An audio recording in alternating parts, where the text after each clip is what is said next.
नमस्कार, आप सभी का स्वागत है हमारे YouTube channel new rise classes में। आइए आज के इस वीडियो में मिशन यूपिटर 2020 के लिए पर्यावरण से संबंधित महत्वपूर्ण प्रश्नों पर चर्चा करते हैं।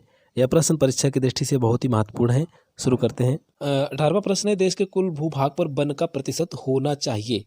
कितना प्रतिशत होना चाहिए? 21%। ऑप्शन दिए हुए हैं। पहला दे रखा है 21%, दूसरा है 24%, तीसरा है 33%, चौथा ऑप्शन दे रखा है 50%। जो इसका सही आंसर है वो है ऑप्शन नंबर 3 यानी कि 33%। या कहीं कहीं पर लिखा होगा 1/3 भाग, 1/3 भाग भी लिखा होगा, तो इसका यही मतलब होता है 33%। अगला प्रश्न है, देश में वन क्षेत्र की दृष्टि से सबसे बड़ा राज्य है। ऑप्शन दिए हुए हैं। पहला ऑप्शन दे रखा है उत्तर प्रदेश, दूसरा है महाराष्ट्र, तीसरा है अरुणाचल प्रदेश, चौथा दे रखा है मध्य प्रदेश।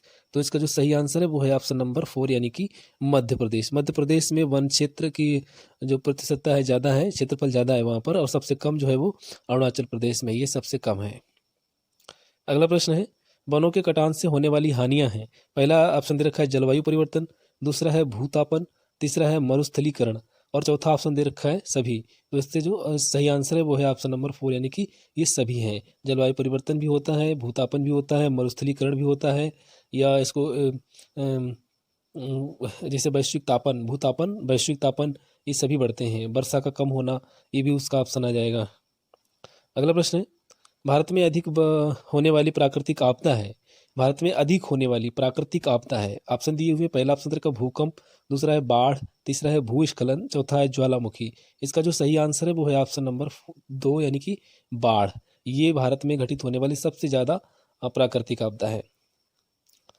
अगला प्रश्न है, भारत में मैंग्रोव वनस्पति का विस्तार पाया जाता है। पहला ऑप्शन दे रखा मालाबार तट में, दूसरा है सुंदरबन में, और तीसरा है कच्छ के रण में, और चौथा ऑप्शन दे रखा है तटीय उड़ीसा में। इसका जो सही आंसर है वो है ऑप्शन नंबर 2 यानी सुंदरबन में। अगला प्रश्न है, निम्नलिखित में से पारिस्थितिकी तंत्र के दो मुख्य घटक कौन से हैं?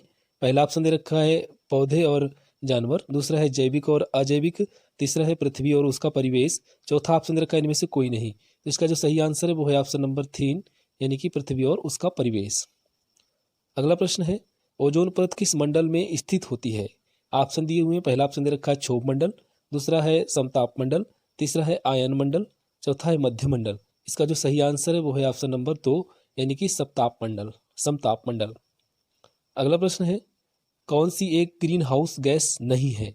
ऑप्शन दिए हुए हैं। पहला ऑप्शन दे रखा है कार्बन डाइऑक्साइड, दूसरा है मीथेन, तीसरा है सल्फर डाइऑक्साइड, चौथा ऑप्शन दे रखा है क्लोरोफ्लोरोकार्बन, पांचवा है जल वाष्प, छठा ऑप्शन दे रखा है ऑक्सीजन। तो इसका जो सही आंसर है वो है ऑप्शन नंबर 6 यानी कि ऑक्सीजन नहीं है। बाकी देखिए, कार्बन डाइऑक्साइड गैस ये सर्वाधिक मात्रा में होती है ग्रीन हाउस गैस में, और मीथेन भी है, सल्फर डाइऑक्साइड भी है, क्लोरोफ्लोरोकार्बन, इसे CFC भी कहते हैं। CFC लिखा होगा कहीं कहीं। और कार्बन डाइऑक्साइड क्या होती है? CO2 होता है। और इस तरीके से ये क्लोरोफ्लोर जलवाष्प होता है, ये जलवाष्प भी होती है, और ऑक्सीजन इसमें नहीं होती है। ये गलत दे रखा है ऑप्शन। अगला प्रश्न है, कौन सा पारंपरिक ऊर्जा का स्रोत है? ऑप्शन दिए हुए हैं। पहला ऑप्शन दे रखा है कोयला, दूसरा है पवन ऊर्जा, तीसरा है सौर ऊर्जा, चौथा है ज्वारीय ऊर्जा।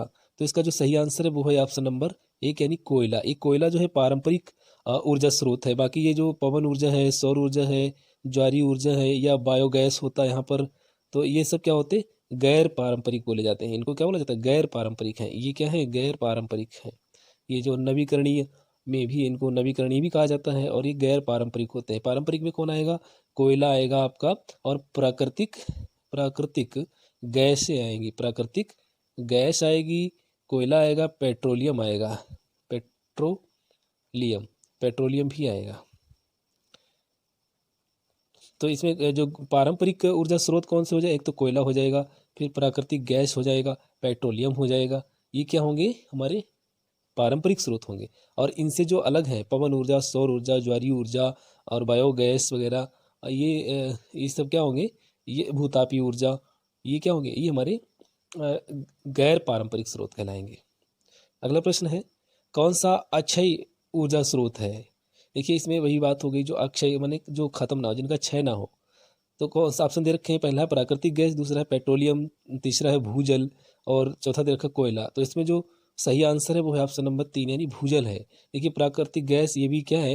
ये भी जो है परंपरागत स्रोत है। पेट्रोलियम भी परंपरागत है, कोयला भी है। तो इसका जो भूजल है ये अच्छा है, ये ख़त्म ना होने वाला स्रोत है। तो ये बाकी खत्म हो जाने समाप्त हो जाने वाले हैं। प्राकृतिक गैस भी समाप्त हो जाने वाली में है, पेट्रोलियम भी समाप्त हो जाने वालों में है, कोयला भी समाप्त हो जाने वालों में से है। तो ये भूजल जो है, जो जल है पृथ्वी पर, वो क्या है, वो नहीं समाप्त होने वालों में, यानी कि अक्षय है, जिसका क्षय नहीं होगा। अगला प्रश्न है, सूर्य द्वारा उत्सर्जित हानिकारक विकिरण है। सूर्य द्वारा उत्सर्जित हानिकारक विकिरण है। हानिकारक मतलब जो नुकसान पहुंचाता है। ऑप्शन दिए हुए हैं, पहला ऑप्शन दे रखा अवरक्त किरणें, दूसरा है रेडियो तरंगे, तीसरा दे रखा है परावैंगनी किरणें, चौथा दे रखा है सभी। तो इसका जो सही आंसर है वो है ऑप्शन नंबर 3, यानी कि परावैंगनी किरणें हैं। ये हानिकारक होती हैं। इनके पृथ्वी पर आ जाने से कई रोग उत्पन्न हो जाते हैं। त्वचा रोग है, कैंसर है, ये तमाम बीमारियां पैदा हो सकती हैं। इसीलिए ये एक ओजोन परत है। कौन सी परत है? ओजोन परत है। वो इनको आने से, धरती पर आने से रोकती है।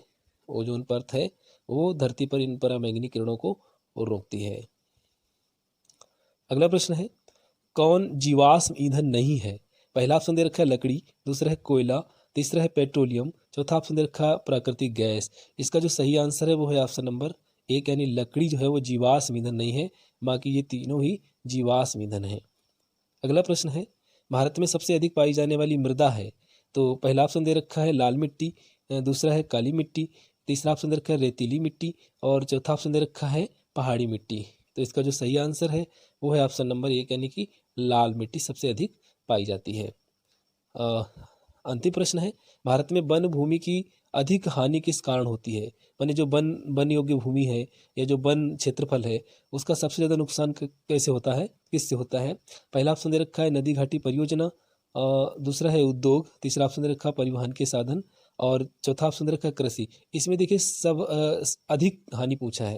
मतलब इन हानियाँ तो इन सबसे होती हैं, पर इसमें पूछा है अधिक हानि किस कारण होती है। तो इसका जो सही आंसर होगा वो है ऑप्शन नंबर 4, यानी कृषि से होगा। क्योंकि देखिए जंगलों को काट करके कृषि की जाती थी उसी स्थान पर। तो इस तरीके से कृषि का क्षेत्र जो है बढ़ाने के लिए लोग जंगलों को काट करके वो कृषि योग्य भूमि बनाते हैं। तो ज़्यादातर ये होता है, उद्योग उसकी श्रेणी में कम आता है, नदी घाटी परियोजनाएं भी कम होती हैं, परिवहन के साधन और कृषि की तुलना में ये कम होते हैं। कृषि ज़्यादा, सबसे ज़्यादा कृषि के कार्य में इसका होता है वनों का कटान।